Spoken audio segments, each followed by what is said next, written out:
Her hands trembled as she pressed the phone to her ear. The traffic around her roared like a monster, horns blaring, tires screeching.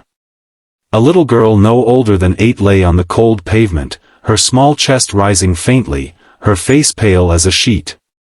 The nurse knelt beside her, whispering, "Stay with me, sweetheart, stay with me." She had no time to think, only to act. And that's when she dialed a number scribbled inside the child's tiny backpack tag.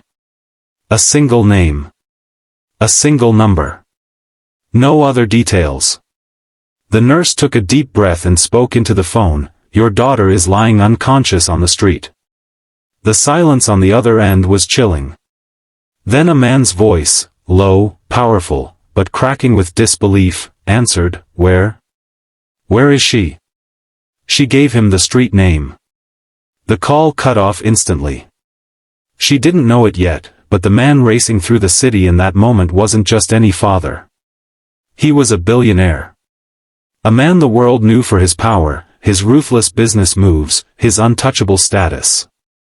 But right then, none of that mattered.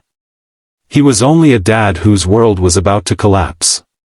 Minutes felt like hours. The nurse stayed with the child, pressing her jacket under the girl's head, brushing strands of hair from her forehead.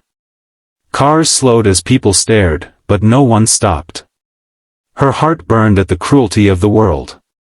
Finally, the roar of an engine cut through the chaos, and a sleek black car screeched to a halt.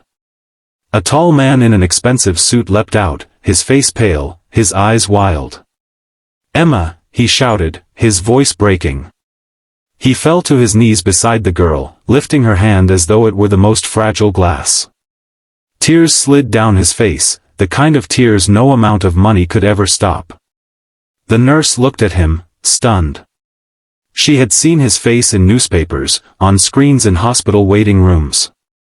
Alexander Carter, the billionaire tech mogul. People called him cold. Unreachable. But the man holding his daughter looked anything but powerful. He looked like a broken father. "Sir, we need to move her. She needs a hospital now," the nurse urged.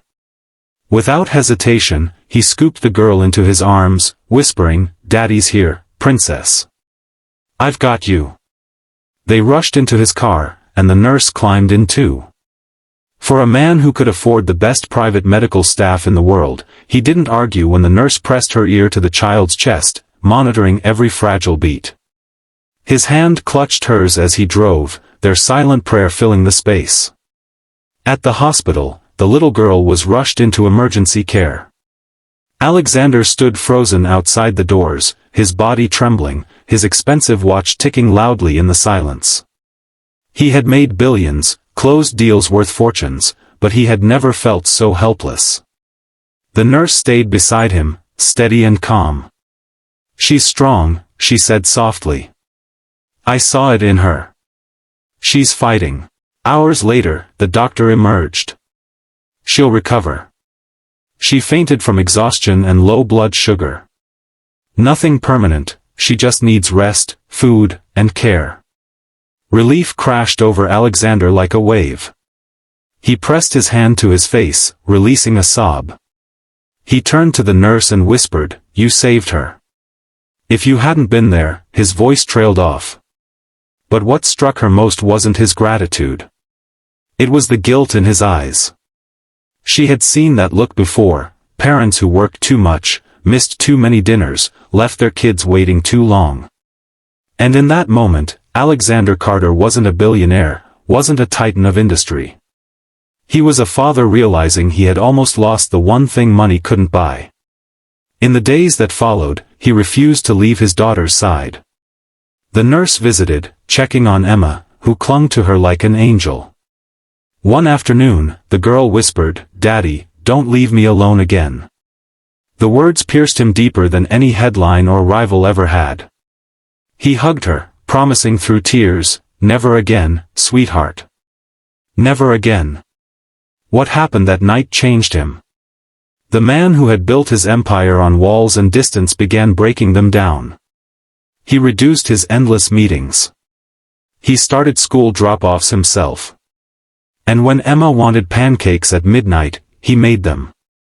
Badly, but with love. The nurse, too, became more than a stranger, she became family. People in the city noticed the shift. The once distant billionaire now spoke of family, kindness, and time as the greatest treasures. In interviews, he no longer bragged about profits.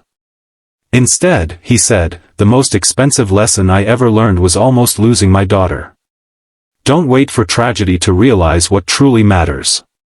And here's the truth, my friend, life isn't about the billions in your account, the titles, or the power you chase.